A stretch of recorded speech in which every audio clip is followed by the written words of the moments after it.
This is very strange. It indicates a human who has significant family ties with one of the Andalite bandits. He leaned toward the screen. But the computer has not yet uncovered the identity of this Andalite bandits. Oh man, Jake. Cassie closed her eyes. We overlooked something. Something huge. Our blood is all over the place. Every time we fight these creeps, we bleed. Traces of our human DNA is floating around in all that animal blood. All they have to do is scoop it up and wait for a match. Jake nodded. Or a partial match. Somebody in our family. He stared at Axe. Tom?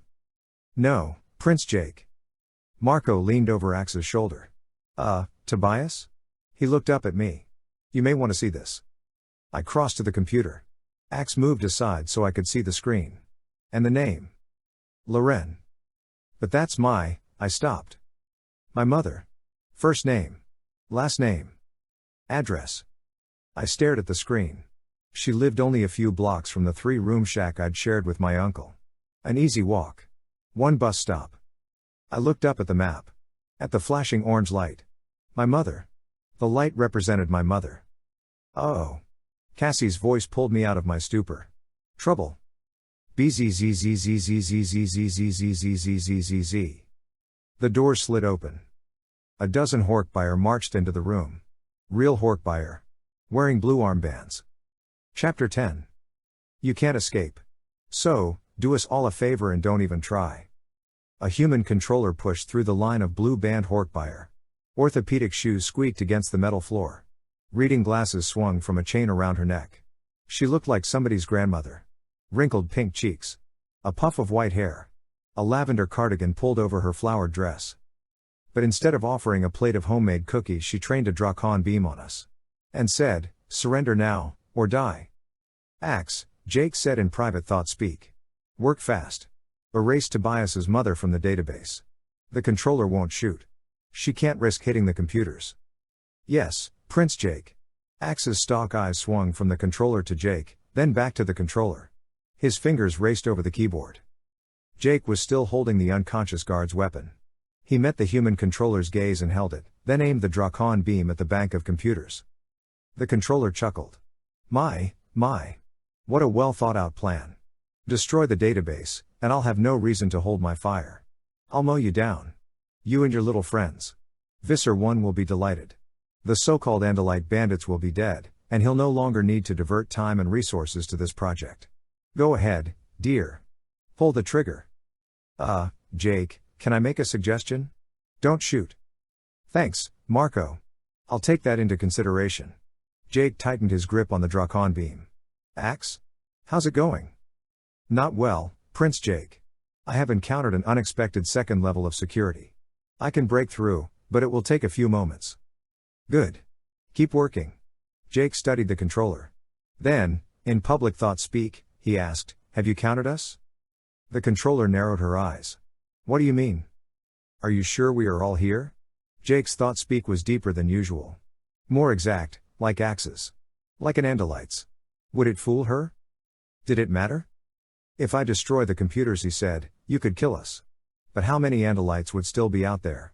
How many escaped bandits would you have to report to Visser One? The controller's face hardened. Her gaze swept to Marco, Axe, me, then Cassie. Then to the map. To the red dot, and the smaller dot beside it. She froze. Smiled. She'd seen the flashing orange dot. She knew they'd found a match. She turned to Jake. Be sensible. Surrender peacefully and you won't be hurt. Much. With your morphing abilities, you'll make excellent host bodies. Much better than this worn-out human I'm living in.